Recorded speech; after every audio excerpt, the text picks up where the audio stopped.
चलिए आगे आ जाइए। हम करेंगे अब आगे कॉन्सेप्ट में कॉन्सेप्ट नंबर 5 जिसका नाम है reconciliation of cost account and financial accounts. यानी क्या होगा सर, देखो हमें पता है कि सर अकाउंट्स में यानी कॉस्टिंग के अंदर हम दो मेथड फॉलो करते हैं। कॉस्ट के अकाउंट्स बनाने के लिए सर हम दो मेथड फॉलो करते हैं। एक होता है सर इंटीग्रेटेड, जिसके अंदर कॉस्ट के अकाउंट्स और फाइनेंशियल के अकाउंट्स दोनों साथ बनते हैं। और सर दूसरा जो हमने पढ़ा था वो था नॉन इंटीग्रेटेड। नॉन इंटीग्रेटेड में सर क्या होता था, कॉस्ट के अकाउंट अलग बनते थे और फाइनेंशियल के अकाउंट अलग बनते थे। तो नॉन इंटीग्रेटेड में क्या होगा सर, नॉन इंटीग्रेटेड में जो पीएनएल अकाउंट है, ट्रेडिंग अकाउंट पीएनएल अकाउंट, वो फाइनेंशियल का अलग होगा। ठीक है, तो नॉन इंटीग्रेटेड में अगर हम बात करें तो सर फाइनेंशियल अकाउंट से क्या निकलेगा, जो उसका नेट प्रॉफिट या नेट लॉस अलग निकलेगा। ऐसे ही सर कॉस्टिंग पीएनएल से जो इसका नेट प्रॉफिट है वो अलग निकलेगा। अब करना क्या होगा, हमें इन दोनों को रिकंसाइल करना होगा।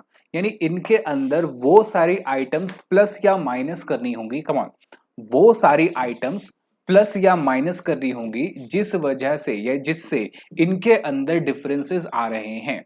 सर कैसे, अभी क्वेश्चन करेंगे तो और क्लियर होगा। मेरी बात समझिए। सबसे पहले क्या लिखा हुआ है, आओ पढ़ो। When the cost and financial accounts are kept separately, यानी नॉन इंटीग्रेटेड की बात कर रहा है, it is necessary that these should be reconcile, उनको रिकंसाइल करो to make the cost account reliable, ताकि कॉस्ट अकाउंटिंग हमारा ज्यादा रिलायबल हो सके। It is necessary for reconciliation of the two sets of the accounts that sufficient details are available to locate differences and the reason for the same। यानी कि reconciliation के लिए हमें दोनों books of accounts के reason चाहिए कि दोनों के profit या loss में changes क्यों आ रहे हैं। It is therefore important that the financial account, the expense should be analyzed in the same way as the cost account। ठीक है, चलो आओ जरा लिखो कॉन्सेप्ट नंबर 5। लिखिए कॉन्सेप्ट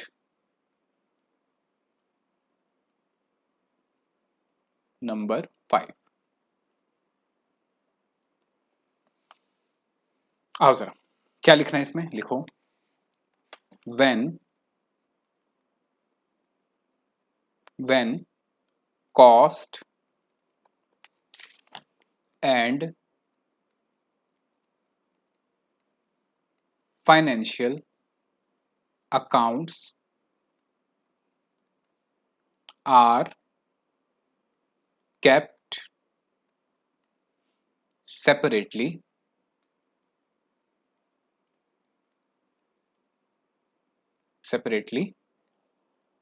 it is necessary, लिखो it is necessary that these should be reconciled,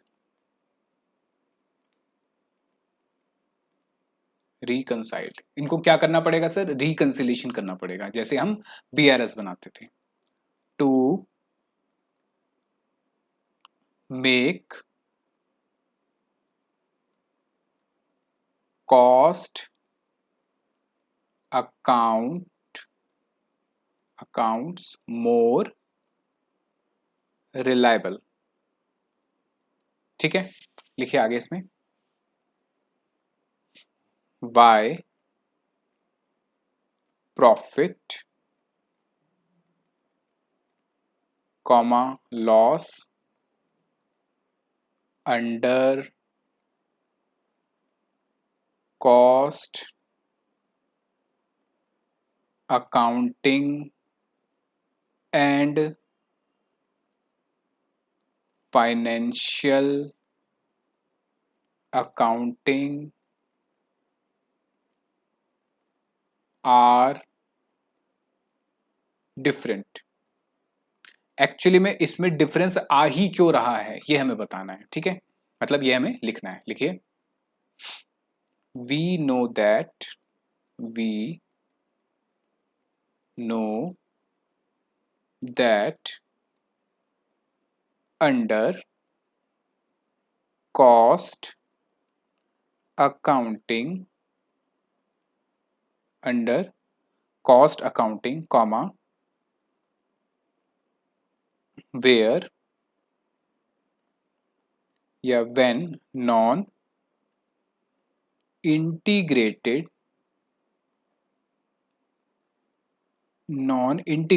accounts are made, comma, cost accounting only records transactions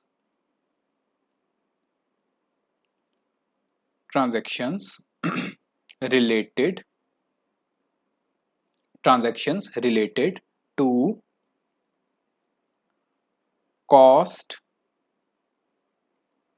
expense and cost revenue, full stop. It does not records for real and personal accounts. ठीक है, यानी कि sir क्या होता है कि जब हम कॉस्ट अकाउंटिंग करते हैं,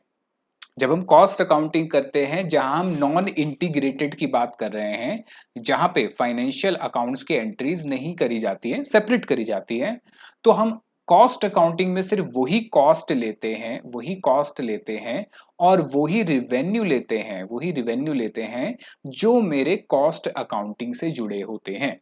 बाकी मैं सबको कहां डाल देता हूं सर, रियल और पर्सनल जो मेरे होते थे, बैंक अकाउंट, डेटर अकाउंट और कैश अकाउंट, एक्सपेंस जो भी मेरे फालतू के थे, या इंटरेस्ट इनकम हो गई, ये सारी जो मेरे फालतू की चीजें या फाइनेंस की चीजें होती थी, इसके लिए मैं अलग से अकाउंट बनाता था जिसको मैं कहता था कॉस्ट लेजर कंट्रोल अकाउंट या journal ledger control account.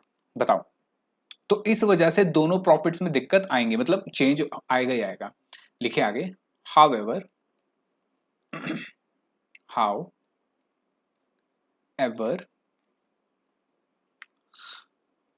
financial accounts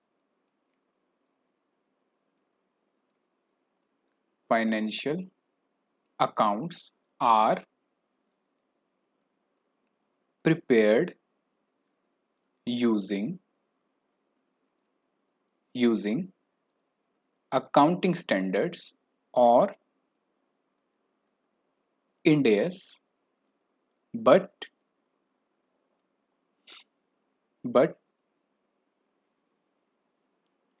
these standards are not mandatory in cost accounting to follow। ठीक है भाई, जो हमारे स्टैंडर्ड हैं, अकाउंटिंग स्टैंडर्ड इंड एस, उससे मेरे फाइनेंशियल अकाउंट्स बनते हैं, पर वो मुझे कॉस्ट अकाउंटिंग में फॉलो नहीं करने होते। ठीक है, चल अब करना क्या है आपको भाई, किन रीजंस की वजह से, causes of difference of financial और कॉस्ट अकाउंटिंग में, ये आप एक बार घर पे पढ़ लेना, बहुत ही ईजी है, कुछ भी नहीं है इसमें। हम सीधा सीधा क्वेश्चन करेंगे और क्वेश्चन से ही हम सारी चीजें समझ आएंगी। उसके अलावा मैं आपको एक ट्रिक भी बताऊंगा, जिस ट्रिक को यूज करके आप क्वेश्चन की रिकंसिलेशन का जो क्वेश्चन है उसको जल्दी सॉल्व कर पाएंगे एग्जामिनेशन पर्पस के लिए। ठीक है, आओ तो सबसे पहले क्वेश्चन नंबर 6 पढ़ते हैं, क्वेश्चन नंबर 6 को समझते हैं, उससे फिर हम आगे रिकंसिलेशन भी सीखेंगे। सबसे पहले कह रहे थे following figure are available from the financials of ABC manufacturing company for the year ended 31 March. ठीक है, आओ जरा यहां देखते हैं। इंस्टीट्यूट की बुक में अगर हम देखें तो ये क्वेश्चन नंबर 6 ही है, इलस्ट्रेशन 6 है। The following figures are available from the financial records of ABC manufacturing company for the year ended 31 March. ठीक है, तो सेम वही इलस्ट्रेशन है, वही क्वेश्चन है। सेल्स दे रखी है कि 20,000 यूनिट है, 25 लाख के बेचे हैं। मटेरियल दे रखा है, वेजेस दे रखे हैं, और फैक्ट्री ओवरहेड है, एडमिनिस्ट्रेटिव ओवरहेड है रिलेटेड टू प्रोडक्शन। अच्छा, एडमिन ओवरहेड प्रोडक्शन से रिलेटेड है, ध्यान रखना, प्रोडक्शन से रिलेटेड होते थे, स्पेशल आइटम बन जाता था। सेलिंग एंड डिस्ट्रीब्यूशन का खर्चा है, फिनिश गुड्स बता रहा है 1230, यानी 1230 यूनिट है जिनकी वैल्यू 1.5 लाख रुपए है। फिर डब्ल्यू बता रहा है, डब्ल्यू में लगा है मटेरियल, लेबर, फैक्ट्री हेड और फैक्ट्री ओवरहेड, कुल मिला के मेरा डब्ल्यू जो बना वो 70,000 रुपए का बना। गुडविल रिटर्न ऑफ हुई हमारी 2 लाख की। इंटरेस्ट ऑन लोन टेकन, जो हमने लोन लिया उस पर ब्याज दिया 20,000 का।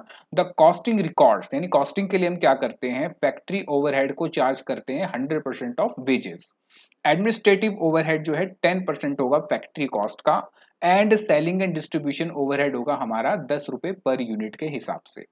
हमें एक स्टेटमेंट बनाना है, reconciling profit as cost as per records with the profit as per financial records. ठीक है, हमें यानी क्या करना है, सिंपल सिंपल यहाँ पे सर हमें यहाँ पे स्टेटमेंट बनाना है रिकंसिलिएशन का।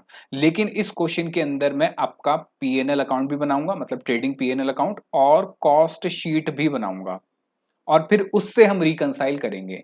लेकिन सर इसने मांगा तो है नहीं, मांगा नहीं है, लेकिन हम फिर भी बनाएंगे ताकि अभी हम सीख सकें। उसके बाद फिर हम इसको बनाए बिना मतलब ट्रेडिंग पीएनएल को बनाए बिना भी हम रिकंसिलिएशन कर सकते हैं। ठीक है, हालांकि इनको बनाए बिना आप रिकंसिलिएशन कर भी नहीं पाओगे। बताओ क्यों नहीं कर पाओगे? सर क्यों नहीं कर पाएंगे? क्योंकि सर प्रॉफिट एंड लॉस का नेट प्रॉफिट नहीं पता, कॉस्ट शीट का नेट प्रॉफिट नहीं पता। तो जब तक आपको प्रॉफिट ही नहीं पता तो रिकंसिलिएशन कैसे करोगे? तो इसी वजह से, क्योंकि इसने दिया नहीं है ना प्रॉफिट, इसने तो ट्रांजैक्शन दी है, तो मुझे पीएनएल भी बनाना पड़ेगा, मुझे कॉस्ट शीट भी बनानी पड़ेगी, ताकि पीएनएल से फाइनेंशियल का प्रॉफिट निकले, कॉस्ट शीट से कॉस्ट का प्रॉफिट निकले, फिर इनको रिकंसाइल करेंगे। ठीक है, चलो, तो सबसे पहले आ जाओ जरा और बनाओ। क्वेश्चन नंबर है सर ये 6, लिखो।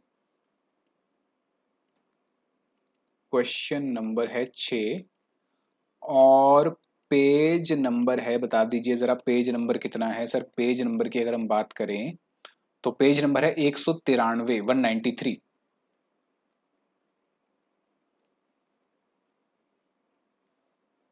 ठीक है, आओ चलो, सबसे पहले क्या बनाना है सर? हमें बनाना है प्रॉफिट एंड लॉस अकाउंट बनाते हैं, profit and loss account. Actually ये ट्रेडिंग पीएनएल अकाउंट है,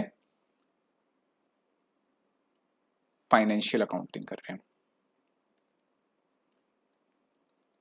ठीक है, चल बना दो।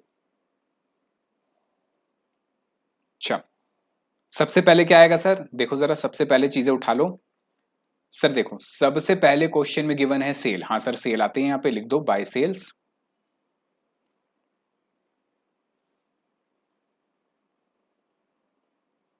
बताओ कितनी सेल्स है सर? 25 लाख रुपए की सेल है। ठीक है, उसके अलावा और क्या आएगा सर? और चेक करते हैं। और दे रखा मटेरियल, क्या मटेरियल आएगा सर? बिल्कुल आएगा। एक्चुअली में यहाँ पे जो आता है ना, यहाँ पे आता है मेरा ओपनिंग स्टॉक, क्योंकि ट्रेडिंग पीएनएल दोनों की बात हो रही है। यहाँ पे आएगा सर ओपनिंग स्टॉक। मुझे बताओ क्या क्वेश्चन में ओपनिंग स्टॉक गिवन है? नहीं सर, ओपनिंग स्टॉक गिवन नहीं है। क्या मटेरियल गिवन है? हाँ सर, मटेरियल जो हमने खरीदा वो गिवन है। बताओ जरा कितने का मटेरियल खरीदा हमने?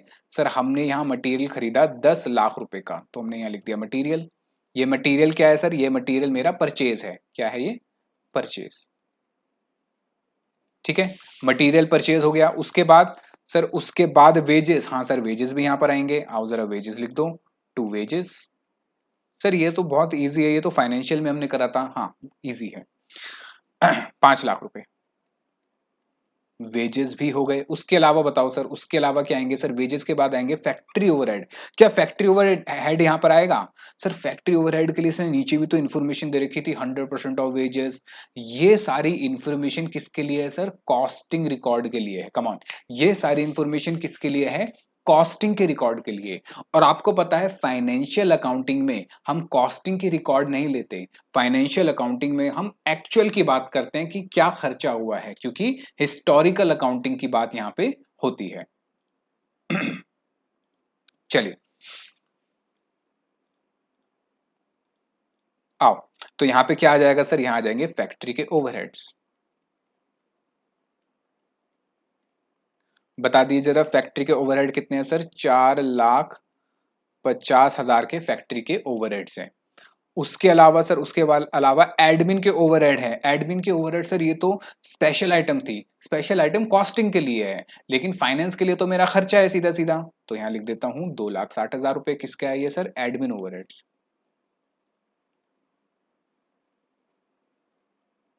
2,60,000, ठीक है।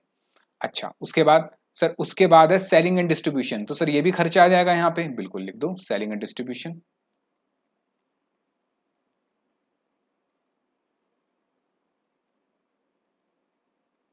कितना आ गया बताओ, 1,80,000, ठीक है। उसके अलावा बताओ सर, उसके अलावा फिनिश गुड्स दे रखे हैं, ये बताओ फिनिश गुड्स क्या है सर, ये फिनिश गुड्स का क्लोजिंग बैलेंस होगा। क्या होगा सर, फिनिश गुड्स का क्लोजिंग बैलेंस। तो यहां लिख देंगे बाय क्लोजिंग स्टॉक। अब याद रखना, यहाँ पे जो क्लोजिंग स्टॉक आएगा आपका, वो कौन कौन सा आएगा, वो सारा आएगा। मतलब सर वो रॉ मटेरियल का भी आएगा, वो आपका WIP का भी आएगा, और वो आपका फिनिश्ड गुड्स का भी आएगा। ठीक है, याद रखना, तीनों रॉ मटेरियल, तीनों क्लोजिंग स्टॉक आएंगे, रॉ मटेरियल, WIP और फिनिश गुड्स। क्वेश्चन में चेक करो कहीं भी इसने क्लोजिंग रॉ मटेरियल गिवन है सर, यहाँ तो फिनिश गुड्स का बैलेंस दे रखा है, रॉ मटेरियल ये सर यहाँ पे ये दे रखा है WIP 70,000 रुपए का, यानी ये क्या है सर, क्लोजिंग बैलेंस होगा। ये क्या है सर, क्लोजिंग बैलेंस होगा। तो WIP दे रखा है और फिनिश गुड्स दे रखा है, WIP और फिनिश गुड्स दे रखा है, लेकिन इसने रॉ मटेरियल का बैलेंस नहीं दिया। इसका मतलब ये हुआ सर, 10 लाख का रॉ मटेरियल खरीदा और 10 लाख का ही कंज्यूम हो गया। तो जितना कंज्यूम हो गया सारा मेरी क्या बन गई, कॉस्ट। बाकी मेरा बना होगा WIP, जिसमें से मेरा 70,000 रुपए का WIP अभी भी पड़ा हुआ है, और फिनिश गुड्स जो बने हैं मेरे, उसमें से 1.5 लाख रुपए के फिनिश गुड्स अभी भी पड़े हुए हैं। मुझे बताओ कहीं को दिक्कत। ठीक है, उसके अलावा और कौन कौन से खर्चे हैं सर, गुडविल रिटर्न ऑफ। क्या गुडविल रिटर्न ऑफ PNL में आएगा सर, फाइनेंशियल बुक्स में तो आएगा। टू गुडविल रिटर्न ऑफ कितना है बताओ, goodwill return of sir 2 lakh रुपए का गुडविल रिटर्न ऑफ है। और बताइए जरा, और क्या है सर, इंटरेस्ट ऑन लोन। हाँ सर, इंटरेस्ट ऑन लोन भी आएगा क्योंकि फाइनेंस का खर्चा है। कितना है sir interest on loan sir, 2,000। और कोई खर्चा नहीं सर, फाइनेंस में तो यही खर्चे हैं। ये आ जाएगा अब मेरा टू नेट प्रॉफिट। चेक करो जरा कितना आ रहा है, 25 प्लस 1,50,000 प्लस 75,000, टोटल आ गया सर 27,25,000। एक सेकेंड, 25,70,000, 1,50,000, 27,20,000 आ रहा है, sorry 27,20,000।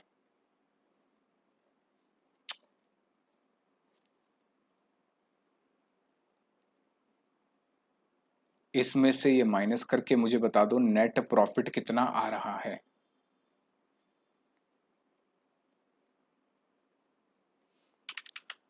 15, 4,50, 2,60, 1,80, 2,02,000।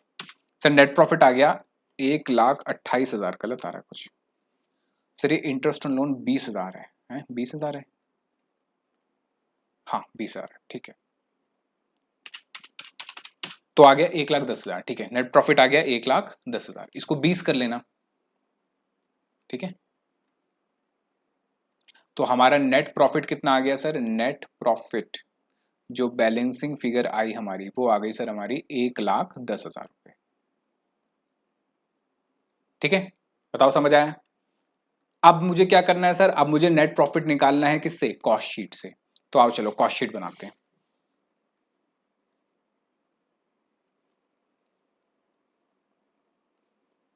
For the year ended 31/3, ठीक है। चल कॉस्ट शीट बनाते हैं, आओ।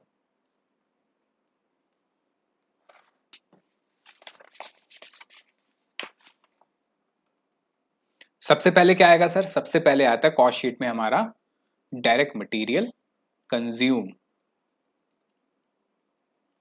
और मुझे बताओ कंज्यूम कैसे निकलता है सर? कंज्यूम निकलता है opening plus purchases minus closing. Opening में कुछ है नहीं, परचेज हमने करा 1 लाख का और क्लोजिंग कुछ नहीं है, तो जितना परचेज करा वही सारा का सारा आपका क्या बन गया? कंजम्पशन। तो रॉ मटेरियल कंज्यूम हो गया सर 1 लाख रुपए। फिर इसमें क्या आता है सर? इसमें आते हैं डायरेक्ट वेजेस। अब याद रखना, अब मुझे एक्चुअल की बात नहीं करनी है, अब मुझे बात करनी है कॉस्टिंग के हिसाब से। तो डायरेक्ट वेजेस तो मेरे एक्चुअली हैं, कितने थे सर डायरेक्ट वेजेस मेरे? ये 10 लाख है, 5 लाख के। और क्या क्वेश्चन में डायरेक्ट एक्सपेंस है? नहीं सर, डायरेक्ट एक्सपेंस नहीं है। तो यही क्या बन गया मुझे बताओ सर? ये बन गया मेरा पीसी, यानी कि प्राइम कॉस्ट। तो प्राइम कॉस्ट कितनी आ गई सर? 15 लाख रुपए की प्राइम कॉस्ट आ गई। मुझे बताओ कहीं कोई दिक्कत, कोई परेशानी? नहीं सर, इजी है। हाँ सर, आगे चलो।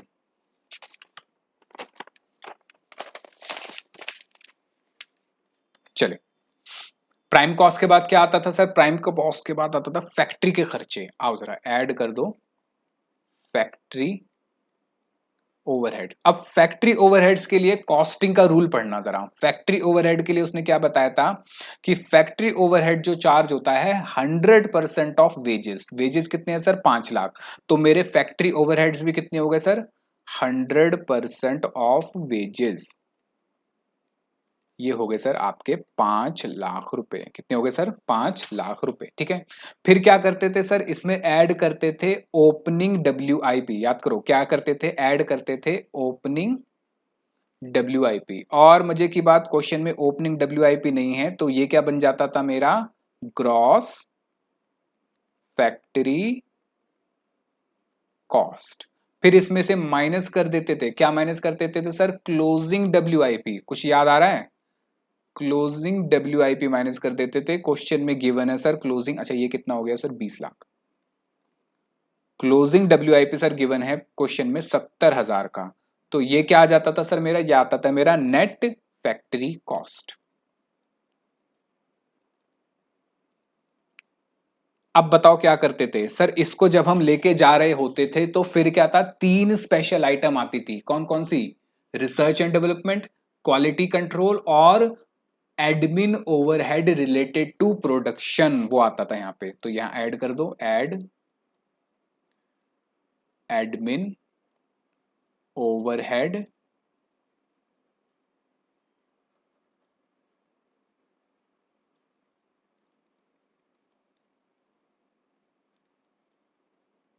Related to production. बताओ कितना हो गया? अच्छा, नेट फैक्ट्री कॉस्ट तो आ गई मेरी कितनी? 19,70,000 30,000। और मेरा admin overhead related to production check करके बताओ कितना था sir? Admin overhead related to production में आओ जरा चेक करते हैं। ये लिखा sir administrative overhead 10% of factory cost, यानी कि ये वाले नहीं लेने, ये तो एक्चुअल हो गए। Admin over related to production ये एक्चुअल हो गए। ये क्या हो गया सर? एक्चुअल। लेकिन उसने क्या मांगे हमसे? उसने यहां बता रखा है देखो कि एडमिन ओवर है 10% ऑफ फैक्ट्री कॉस्ट। ठीक है, तो ये है 10% ऑफ फैक्ट्री कॉस्ट, क्योंकि मुझे अब कॉस्टिंग बनाना है, मतलब कॉस्टिंग के अकाउंट्स बनाने हैं सर। तो 10% ऑफ फैक्ट्री कॉस्ट। तो फैक्ट्री कॉस्ट कौन सी लूंगा सर? ग्रॉस लूंगा या नेट लूंगा? बताओ, ग्रॉस लूंगा या नेट लूंगा? सर नेट लोगे, हमेशा नेट ही लेना होता है। 19,30,000 का 10%। कितना हो गया सर? 1,93,000, 1,93,000। ठीक है। अच्छा ये हो गया। अब इसमें क्या करते थे सर? इसके अंदर हम ऐड करते थे ओपनिंग, ये आता था मेरा कॉस्ट ऑफ प्रोडक्शन। ये मेरा आ जाता था कॉस्ट ऑफ प्रोडक्शन।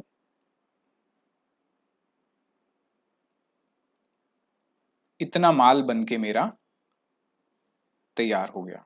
ठीक है।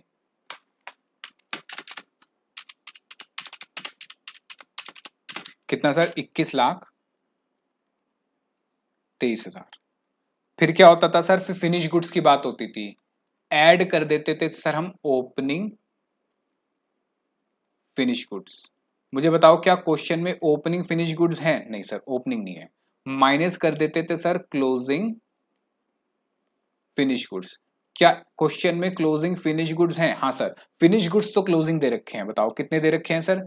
फिनिश गुड्स क्लोजिंग दे रखे हैं, फिनिश गुड्स क्लोजिंग दे रखे हैं सर, ये रे 1,50,000 के। अब ध्यान से, यहाँ पे आपको ये वैल्यू नहीं लेनी है क्योंकि ये एक्चुअल वैल्यू है, और मुझे कौन सी वैल्यू लेनी होती है? जो कॉस्ट की वैल्यू होती है वो हम निकालते थे। कैसे निकालेंगे सर? सिंपल है, देखो हमने कितना पैसा लगाया सर, हमने कितना कॉस्ट ऑफ प्रोडक्शन करा? 21,23,000 की प्रोडक्शन हुई। 21,23,000 की प्रोडक्शन हुई। इसको मिला के मैंने कितने यूनिट बनाए होंगे? हैं कितने यूनिट बताओ? क्लोजिंग में कितने यूनिट बचे हैं? 1230। ओपनिंग में कुछ थे नहीं, देखो ओपनिंग में 0, क्लोजिंग में 1230 बचे। बिक कितने गए सर? बिक गए 20,000 यूनिट। इसका मतलब ये हुआ सर, ओपनिंग में तो रहे 0, 20,000 बिक गए, फिर भी 1,230 बचे हैं। तो इसका मतलब मैंने बनाए कितने होंगे? 21,230। बताओ कितने बनाए होंगे सर? 21,230 बनाए होंगे। तो सर इसका मतलब 21,000 जो 230 आपने बनाए, इसकी कॉस्ट आपको पड़ी 21,23,000 की। 21,230 यूनिट बनाने की कॉस्ट आपकी आई 21,30,000, और हमने हमारे पास बचे कितने हैं? 1,230 यूनिट। तो इनकी क्या कॉस्ट आई? तो इनकी कॉस्ट आ गई 1,23,000।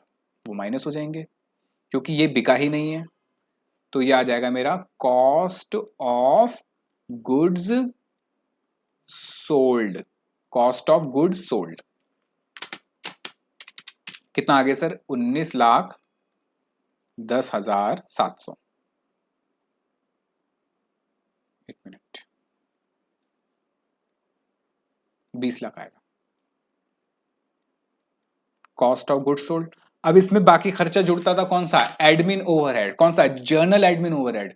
और देखो जरा, क्या क्वेश्चन में जर्नल एडमिन ओवरहेड है सर? लेकिन यहां तो है ना, इसने देखिए एडमिन ओवरहेड की बात करी थी, तो आप इसको जर्नल भी तो मान सकते थे, क्योंकि सर देखो यहां तो सीधा सीधा लिखा है रिलेटेड टू प्रोडक्शन, पर यहां थोड़ी ना लिखा है रिलेटेड टू प्रोडक्शन। तो क्या मैं इसको जर्नल नहीं मान सकता था? नहीं, क्योंकि मेरी बात समझो, एक्चुअल में अगर आपके प्रोडक्शन से रिलेटेड के ओवरहेड हैं, एडमिन ओवरहेड एक्चुअल में आपके 2,60,000 हैं, और अगर ये आपसे कह रहा है, बात समझो, ये आपसे एडमिन ओवरहेड की बात कर रहा है, एडमिन ओवरहेड की बात कर रहा है जो कि है 10% ऑफ फैक्ट्री। तो बताओ फैक्ट्री क्या है? प्रोडक्शन। तो इसका मतलब अगर ये आपके फैक्ट्री के ऊपर बेस है, एडमिन ओवर है, अगर आपके फैक्ट्री की कॉस्ट पे बेस है, फैक्ट्री की कॉस्ट पे बेस है, इसका मतलब ये आपके एडमिन ओवरहेड हैं रिलेटेड टू प्रोडक्शन। ठीक है, चलो, तो इसका मतलब मेरा जनरल एडमिन ओवरहेड कोई भी नहीं है। और सर और कौन सा खर्चा? सर सेलिंग का खर्चा। तो सेलिंग एंड डिस्ट्रीब्यूशन बता रखा है 10 रुपए पर यूनिट सोल्ड, और आपको पता है हमने 20,000 यूनिट बेची है, तो वो ऐड हो जाएगा सेलिंग एंड डिस्ट्रीब्यूशन ओवरहेड्स।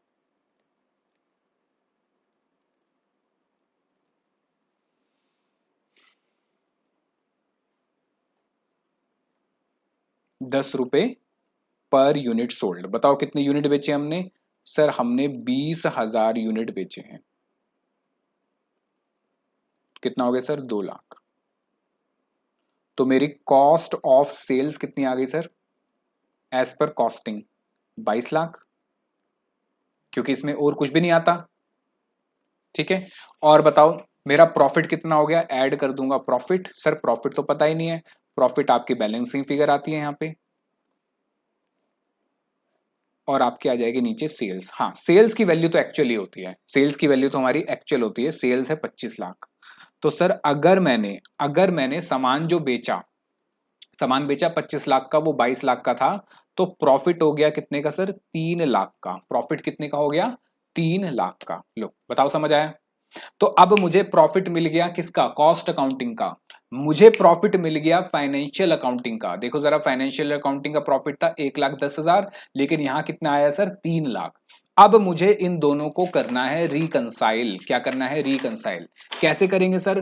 कोई भी प्रॉफिट उठा लो, आओ मेरे साथ साथ, कोई भी प्रॉफिट उठा लो, आओ बनाओ रिकंसिलिएशन स्टेटमेंट। बहुत ही सिंपल है, अभी आ जाएगा, मतलब अभी हो जाएगा आपसे। आओ जरा, कोई भी प्रॉफिट उठा लो, पहले लिख लो यहाँ पे रिकंसिलिएशन स्टेटमेंट। ठीक है, मुझे बताओ कोई भी प्रॉफिट ले लो, चाहे आप फाइनेंशियल का ले लो चाहे आप कॉस्ट का ले लो। एक काम करते हैं, हम सबसे पहले कॉस्ट का उठा लेते हैं।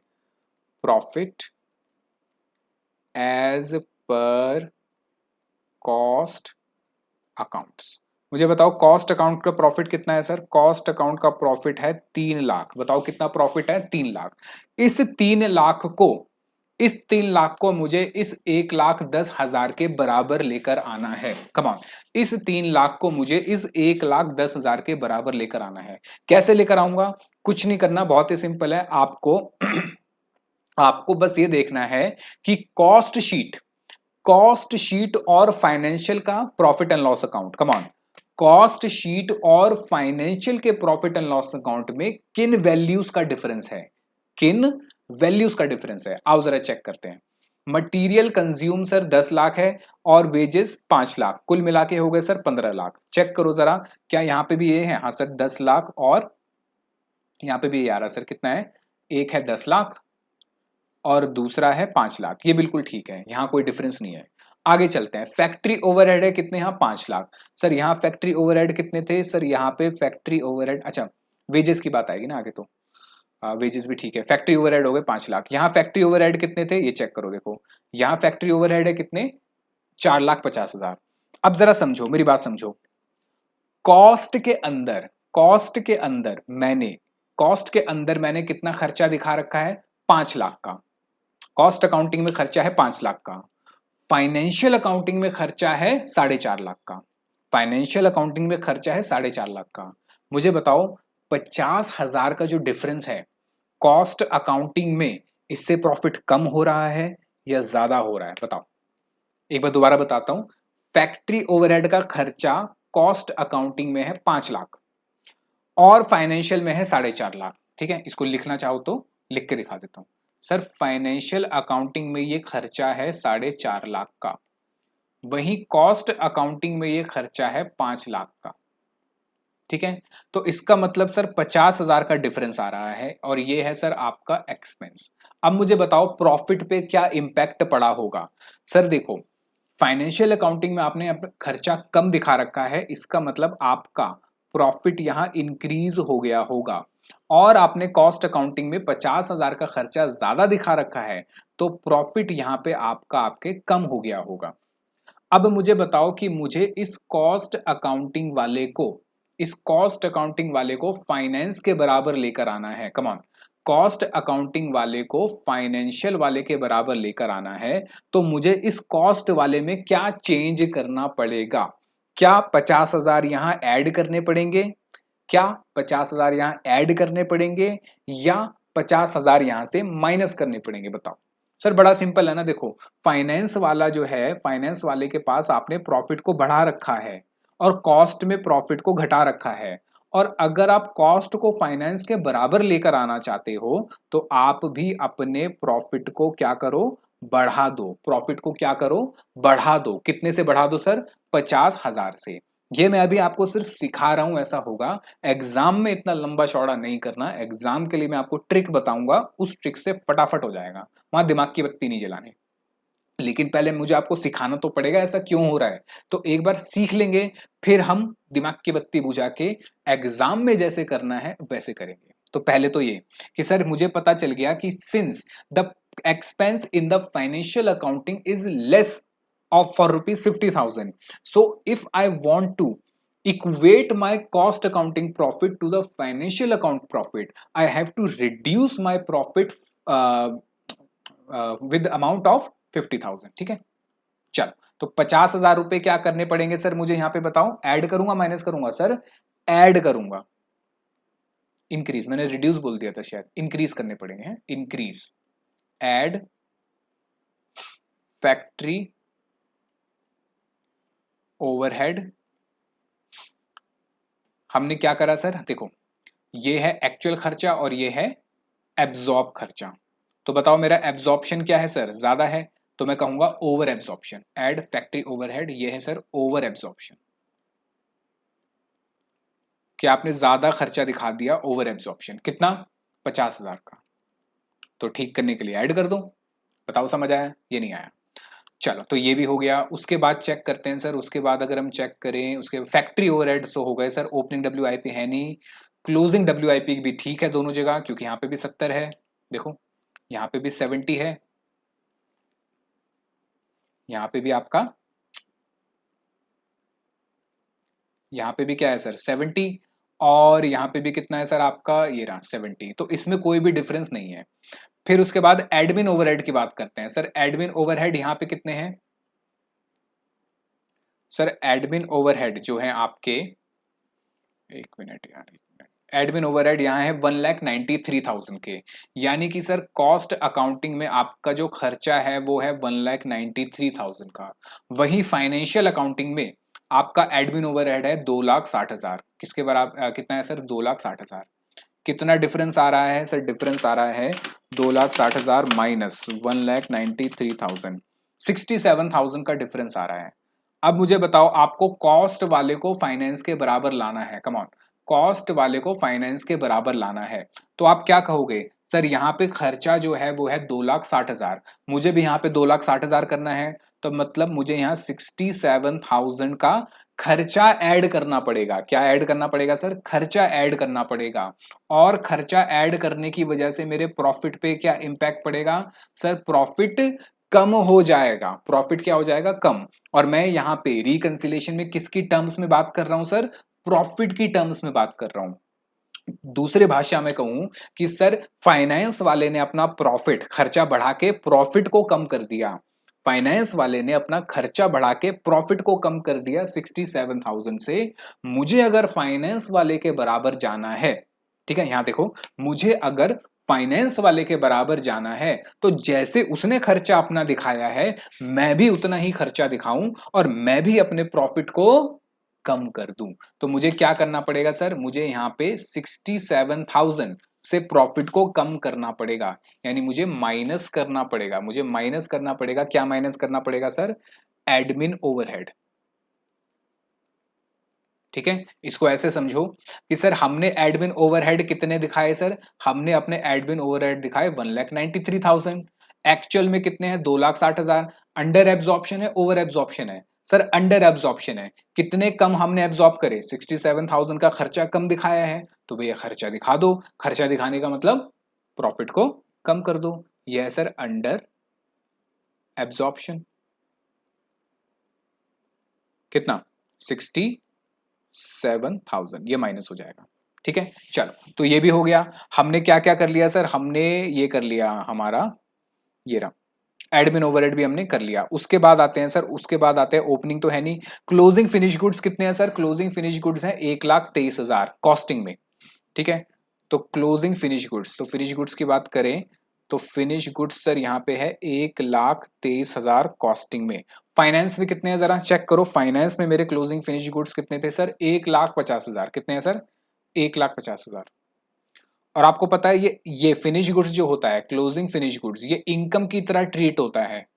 किसकी तरह ट्रीट होता है? इनकम की तरह। तो अब जरा समझो, मैंने अपनी इनकम 1,23,000 दिखा रखी है। कौन कह रहा है? कॉस्ट वाला, क्योंकि बेस क्या है मेरा? बेस है सर कॉस्ट का।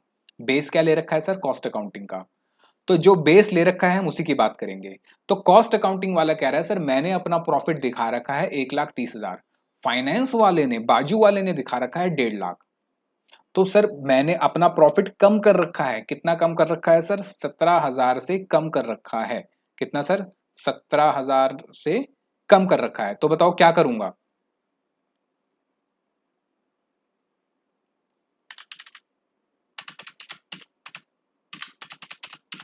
27,000 से कम कर रखा है। तो मुझे बताओ क्या करूंगा मैं 27,000 का? सर सीधा सीधा आप 27,000 से अपना प्रॉफिट बढ़ा दो। क्या करो? प्रॉफिट बढ़ा दो, ताकि फाइनेंस वाले के बराबर आ जाओ। अच्छा, तो इसका मतलब यहां पे ये ऐड हो जाएगा। क्या ऐड हो जाएगा? Difference in value of finish goods. Sir ऐसे तो बड़ी दिक्कत हो जाएगी, बार बार देखना पड़ेगा। नहीं, मैं आपको जो ट्रिक बताऊंगा उससे जल्दी से हो जाएगा। ठीक है, 27,000। बताओ समझ आया? Difference in value of finish goods. तो हमने सर ये भी कर लिया, फिनिश गुड्स भी कर लिया। उसके बाद सेलिंग एंड डिस्ट्रीब्यूशन चेक करो। सेलिंग एंड डिस्ट्रीब्यूशन सर हमने यहां लिखा हुआ है कॉस्ट में 2 लाख का। ये क्या है sir? Selling and distribution. Selling and distribution sir cost में 2 लाख का है, और यहाँ पे कितना है सर फाइनेंस वाले में सेलिंग एंड डिस्ट्रीब्यूशन? सर इसमें है 1,80,000 का। कितना है सर? 1,80,000 का। अब खर्चे की बात हो रही है सर। फाइनेंस वाले ने अपना खर्चा कम कर रखा है। फाइनेंस वाले ने अपना खर्चा कम कर रखा है, दैट मीन्स इसने अपना प्रॉफिट बढ़ाया होगा। तो मुझे भी अपना खर्चा कम करना है, या दूसरे शब्दों में मैं कहूं कि मैं अपना प्रॉफिट बढ़ा लूं। कितने से प्रॉफिट बढ़ा लूं सर?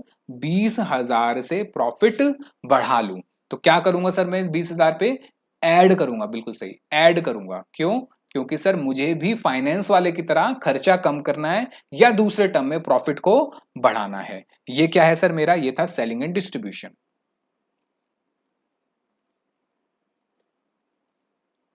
ये भी मैंने क्या कर रखा था सर? मैंने ओवर एब्जॉर्ब कर रखा था। सर ये एग्जाम में लिखना है? नहीं, ऐसे ओवर एब्जॉर्प्शन अंडर एब्जॉर्प्शन लिखने की जरूरत नहीं है। कितना सर? 20,000। लो, ये भी हो गया। सेलिंग एंड डिस्ट्रीब्यूशन ओवरहेड्स हमने कर लिया। तो सर चेक करें, जरा चेक करें। हाँ सर सब कुछ हो गया। Selling and distribution, cost of sale, profit, सब कुछ ठीक है सर, सब कंप्लीट हो गया। नहीं, अब आपको देखना है कि कौन कौन सी आइटम फाइनेंस की रह गई हैं। अभी तो कॉस्ट शीट आपने निपटाई है, अब आपको ये निपटाना है। अब जरा देखो, सेल्स हो गया हमारा दोनों जगह, ठीक है। ये भी हो गया, फिनिश गुड्स भी हो गया, ठीक है। अच्छा, फिनिश गुड्स हमने कर लिया था। फिनिश गुड्स यहाँ 1.5 लाख का है, और हमने फिनिश गुड्स कितना लिखा है सर? हमने फिनिश गुड्स हो गया था हमारा, डिफरेंस जो आ रहा था फिनिश गुड्स हो गया। उसके बाद देखो, फाइनेंस वाले ने कितना खर्चा बुक कर रखा है सर? 2 लाख का खर्चा बुक कर रखा है। किसका? गुडविल रिटर्न ऑफ का। क्या हमने अपने कॉस्ट अकाउंटिंग में ऐसा कोई खर्चा दिखाया है? नहीं दिखाया। तो मुझे अगर फाइनेंस वाले के बराबर आना है तो मुझे अपना खर्चा दिखाना पड़ेगा, या मैं कहूं अपने प्रॉफिट को कम करना पड़ेगा। गुडविल रिटर्न ऑफ, बताओ कितना?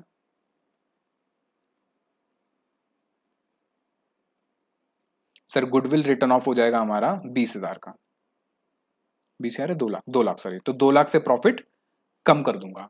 ऐसे ही इंटरेस्ट ऑन लोन भी है सर। इंटरेस्ट ऑन लोन भी है, जो कॉस्ट में नहीं आया, कॉस्ट अकाउंटिंग में कहीं नहीं आया। लेकिन सर ये मुझे बराबर करना है, कॉस्ट का प्रॉफिट बराबर करना है किसके? फाइनेंस के प्रॉफिट के बराबर करना है। तो यहां से मैं माइनस कर दूंगा। क्या माइनस कर दूंगा सर? इंटरेस्ट ऑन लोन, ताकि इसके बराबर आ जाए। कितना? 20,000। अब बताओ क्या सारी आइटम्स हो गई? हाँ सर, फाइनेंस की, कॉस्ट की, हमने सब आइटम, यानी मुझे कॉस्टिंग की भी सारी आइटम चेक करनी है, फाइनेंस की भी सारी आइटम चेक करनी है। कंप्लीट हो गया। अब चेक करो क्या ये 3 लाख इसके बराबर आ जाएगा? सर बिल्कुल बराबर आएगा, क्योंकि 3 लाख का जो मेरा प्रॉफिट है, मैंने उसमें वो सब ऐड कर दिया है जो फाइनेंस वाले ने प्रॉफिट को बढ़ा रखा था। मैंने वो सब माइनस कर दिया, जिसकी वजह से फाइनेंस का प्रॉफिट भी कम था। तो चेक करो जरा, 3,50,000 प्लस 27,000 प्लस 20,000 माइनस 2,20,000, ये हो गया सर 1,70,000। क्यों आ रहा भैया? एडमिन ओवरहेड, अच्छा एडमिन ओवरहेड माइनस नहीं करें, माइनस 67,000, ठीक है। 1,10,000, ठीक है। ये क्या आ गया? ये आ गया sir profit as per financial accounts, ठीक है। ये प्रॉफिट आ गया एज पर फाइनेंशियल अकाउंट्स। मुझे बताओ अब आपको समझ आया या नहीं आया? ठीक है, तो क्वेश्चन नंबर 6 हो गया हमारा। अब एग्जाम में ये क्वेश्चन करना कैसे है, शॉर्टकट के अंदर, ठीक है। देखो ये तो आप बना लोगे, कॉस्ट शीट बनाना इजी है आपके लिए, कोई मुश्किल वाली बात नहीं है। प्रॉफिट एंड लॉस अकाउंट मतलब ट्रेडिंग एंड पीएनएल अकाउंट भी आप बना लोगे, आपके लिए कोई बड़ी बात नहीं है, बहुत इजीली आप बना लोगे। मैं बात कर रहा हूं रिकंसिलेशन की। तो रिकंसिलेशन आपको कैसे करनी है एग्जाम में, वो मैं आपको बताऊं, ठीक है।